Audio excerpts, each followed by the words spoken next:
Урматтуу айылдаштар, Менде bir soru. Adır Cangız geldi aytып boladым. Бюджеттин маселеси деп да.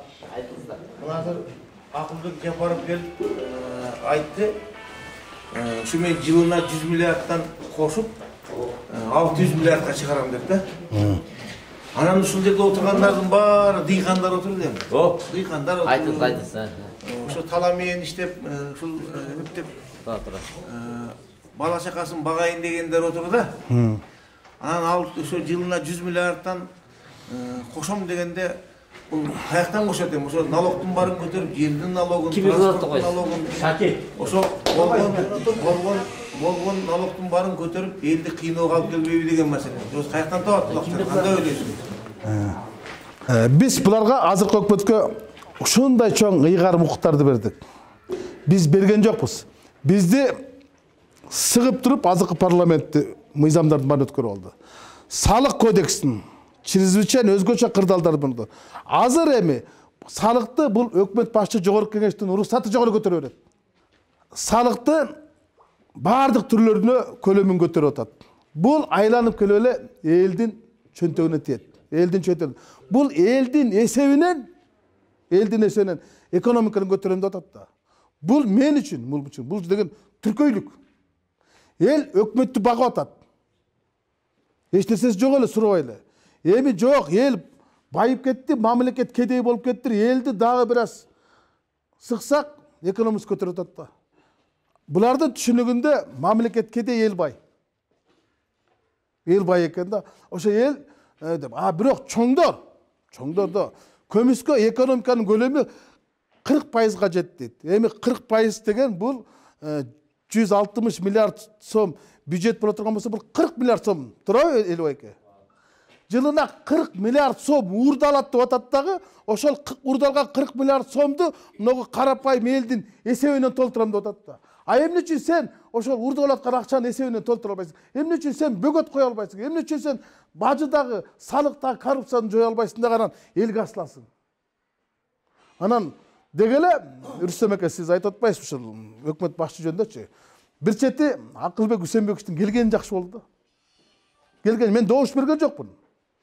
Же бул нары кылат, же бери кылат да. Же пан, же пропан деп коет го, жанагы немистин улуттук батыры Фердинанд фон Шиль айтпады эле, лучше ужасный конец, чем ужас без конца дегендейчи.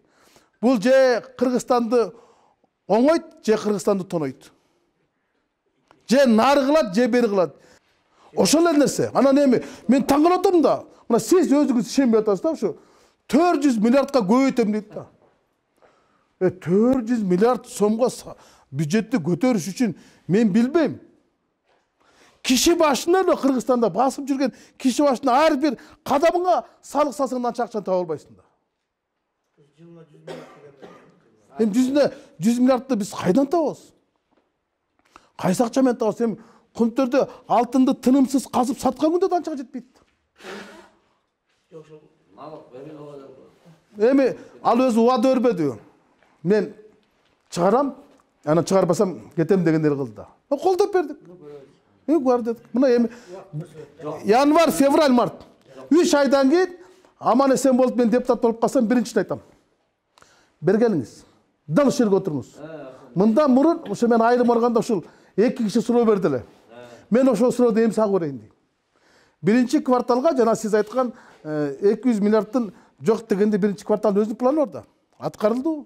Жок десе аны кеттеш керек. Караганда көзүң ачыгыраак кыл. Анан Айтыңыз. мына таза шайлоо болот, подкуп болбойт деген ишенесиңби? Таза шайлоо батышта да болгон эмес. Таза шайлоо тарыхта болгон эмес.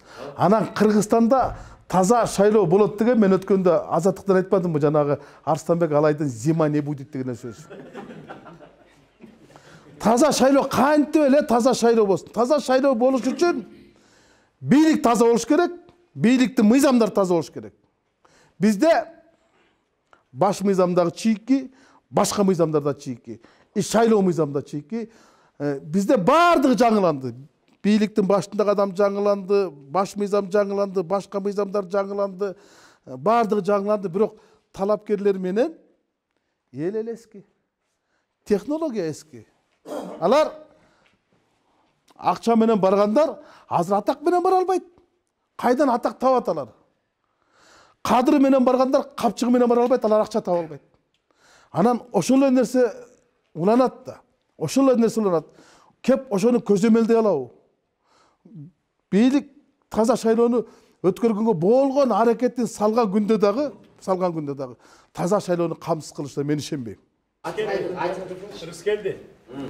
Мыногу жаңы партия экен, дагы экиге бөлүнүп кетип анан бир жагын мен келип турсун да СДПК. Ушу өзгөрдүн партияңар таптазабы? Ошого кепилдик бере аласыңбы? Биринчи суроо. Анан экинчи. Жана өзүң бир лазейканы айттың, жана аялдарды квота менен киргизет депчи. Анан дагы айтышып атат, майыптардан киргизебиз, национальный меньшинстволордон киргизебиз деп. Ошентип лазейкалар көбөйүп отуруп, дагы эле быкычык болуп кетпейби? Ошого көзүң кандай? Партиянын тазалыгына мен керт башы менен кепилдик бербесем да мен айта алам. Бул партияда коррупцияга шектелген, урдаган, сурдаган адамдар жок. Бул партиянын арасында бир дагы миллионер, силионер жок, мурда кийин кызмат иштеп кеткен жок. Бир Дастан Кадыров деген бала бар, экономика министринин орун басары болгон. Шумкар Адыл Шумкарбек уулу деген бар. Бул инвестицияны тартуу боюнча агенттикти жетектеген. Анан Абдыкалык Рустамов деген бар. Мурдагы айлана чөйрөнү коргоо министри болгон. Бир жыл түрмөгө отуруп чыкты. Башка майда барат жумуштарда иштеген адамдар. Анан катардагы эле карапайым адамдар бар атат. Мурда аким болгон, анан көп эле айылдык кеңештин, шаардык кеңештин депутаттары.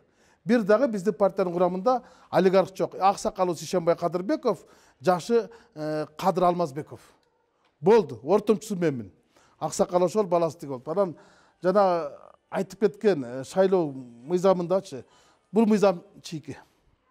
Бул мыйзам чийки. Мен ушул мыйзамга караманча каршы турсам, суранышып отуруп, айтпай туруңузчу, өткөзбөй койдуңуз деп бир жолку жогорку кеңеште талкуу болгондо биз бир топ депутаттар каттуу каршылык көргөзгөндө бул мыйзам өтпөй калган.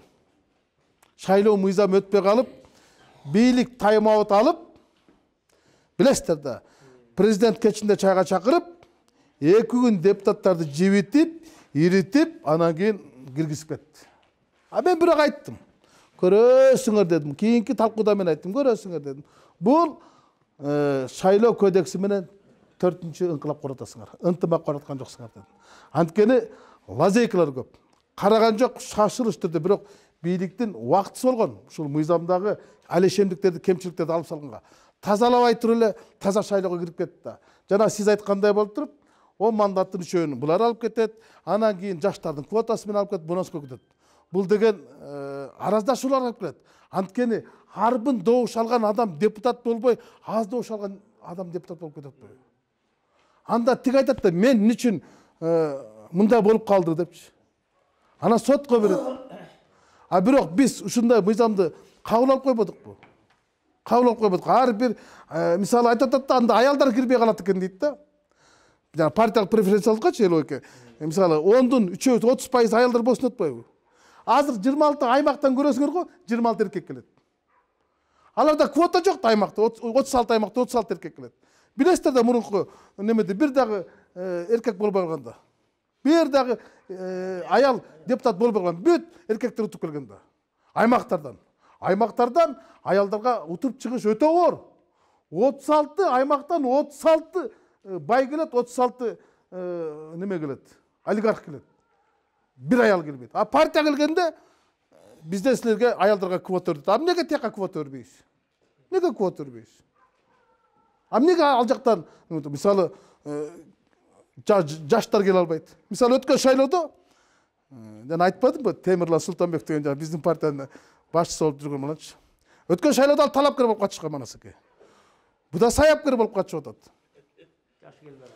Былтыр башы да жеткен, жашы да жеткен. Азыр болсо башы жетет, жашы жетпей калды. 25 жашта нем койду. Эмне үчүн кыргыздар 25 жаштан кадымга чыккан эле депутат болуш керек. 22ге чыккан депутат болсо болбойбу. Анан мына айылдык кеңештин төрагасы. Бул шайлоого бара турган болсо төрагалын токтотот. Закон ушундай. Борбордук шайлоо комиссиясы айтат, айылдык кеңештин төрагасы кызматын тапшырат. Эмне үчүн жогорку кеңештин төрагасы кызматын тапшырбаш керек? Анда артыкчылык болот атпайбы? Баланткер резиденцияда жашап атабы? Бул мамлекеттик жеңилдикпи? Жашап атат. Аны охрана кайтарып жүрөбү? Ага ГАИ сопровождение кылып жүрөбү? Кортеж жүрөт. Аны 4 жансакчы коет кайтарып жүрөбү? А мен эмнеге кайтарып? Эмне мен өз машинаммен жүргөн? Ал экөөсүнүн укук шергини бузулуп атпайбы? Ага артыкчылык, жеңилдик берилип атпайбы? Кепилдик берилип атпайбы? Мага берилген жок да. Мен ошого айттым, бул болбойт. Оюндун талабы ушундай. Төрага катталбай калдыбы? Кетиш керек, оюндан чыгыш керек. Жок, соттор каттап атат да. Ошо административдик соттун чечими, бул административдик ресурстун чечими. Мен ушуну айттым. Бул болбойт дедим. Именно иттин өлүгү жерде көмүлгөн дедим. Президент өзү кийлигишип туруп указ чыгарып берип, буну киргизип атпайбы? А соттор президент указдан коркtu. БШКны корккон жок. Эми БШК байкуш эмне кыларын билбейт да. 11 отуру. Азыр бул эми силерди каттайсыңар деп милдеттендире албайт. Кайра карагыла деди. Мурда 2 жердеги 2-ни 4 дедиңер беле? Сот 2 жердеги 2-ни 5 деген чечим чыгарып берди. Эми борбордук шайлоо комиссиясы 2 жердеги 2 биз 4 деп чечим чыгарып алып туруп кечирип койгола 5 экен да, сот айтты 5 деген чечим чыгарат. Анда эмне кылабыз? Анда Пифагорду сот көрбөйбү? Сен таблицаны туура эмес кылган экенсиң деп. Ушул кантип болсун? Мына ушул жерге келгенде мен жана таза шайлоо деген нерсеге сәл таарына түштүм да. Ай атаң көрү, аралашпай койсо болмок деп. Таза шайлоо болбойт. Эми өткөн шайлоодо мына өзүң да катыштың да. 5-октябрда ошо инкылап болду. Да? Инкылап болду. Ошондо замандаш партиясынын немесине камап отурду да. Жеңиш Молдокматовду. Сен төңкөрүшкө катышкансың деп. Калганыңар кандай жүрсүңөр деп атам. Садыр неме жапалып баш болду. Молдокматов, Тилекмат Күрөңов, жана Максат деген баланы үчөөнчү. Бул түздөн түз саясий куугунтук. Алар өздөрүнүн кыймыл аракетинде кылмыштын кыпындай дагы бир нерсе жок болчу. Аракети жок болчу. Болбой туруп алардын саясий көз карашы бүгүнкү режимге, бүгүнкү бийликке айткан каршы сөздөрү үчүн капап койду. Мен буну азыр да айтам. Мени дагы чакырды. Siz 5. oktyabrda nege çıktınız hele ayantıqa deydi. 5. oktyabrda men nege çıkkanımdı YouTube'da noğunday go. Көріп албайсыңар. Ал жерде мен сөйлеген сөзім бар. Менің көрген көзім бар. 6. октябрга чейин эч ким жок эле коякта. Анан кайда чыктыңар? Десем, максатыңар эмне эле дейт. Максатыбыз шайлоону жокко чыгаруу болчу. Мен дагы, Мирлан дагы, Акаев дагы бардыгыбыз сурак бердик. 9. октябрь боюнча, 5. октябрь боюнча анан бардыгыбызды күбө катары калтырып койду, тигилерди күнөкөр катары барып камап койгондо бирдей эле болчу. Жеңиште эле ошол КГБнын алдына барып, тынчтык кылгыла, бул мамлекеттик бийликти басып албагыла деп, ошол жерден абакта жаткандардын бардыгын чыгарып, анан ошол чыккан кишилер кайта өзүн тыгып салбады. Мына жашоонун чындыгы ушул. Бул жердеги тургандардын аксакалы Эликеңе бир калуу.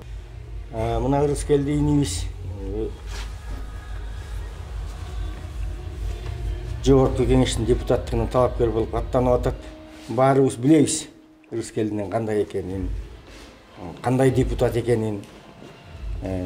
Мына 6 жылдын ичинде эч нерседен тартынбай, чындыкты айтып, абдан активдүү депутат болуп жүрдү. Эл үчүн деле көп кызматтарды кылды. Эми аны баарыбыз айылдагылар баарыбыз билебиз кандай жумуштарды жасап атканын. Анан эми азыр мына аттанып үйөңгүгө бутун салып турат. Биз эмне дейбиз? Эми Ырыскелди айнайын жолуң ачылсын. Рахмат. Жолуң ачылсын. Арбак Кудай колдосун, эл колдосун. Кудай кааласа, ушу биздин ниет сен ушу кайта дагы парламентке барып, ушу элдин мүрөсүн ошол жерден айтып турушуңду биз каалайбыз. Ийгилик сага. Рахмат. Эми ал ийгиликти жасаш биздин да колдо, биздин да элдин да байланыштуу, биз да мындай кичине аракет кылалы.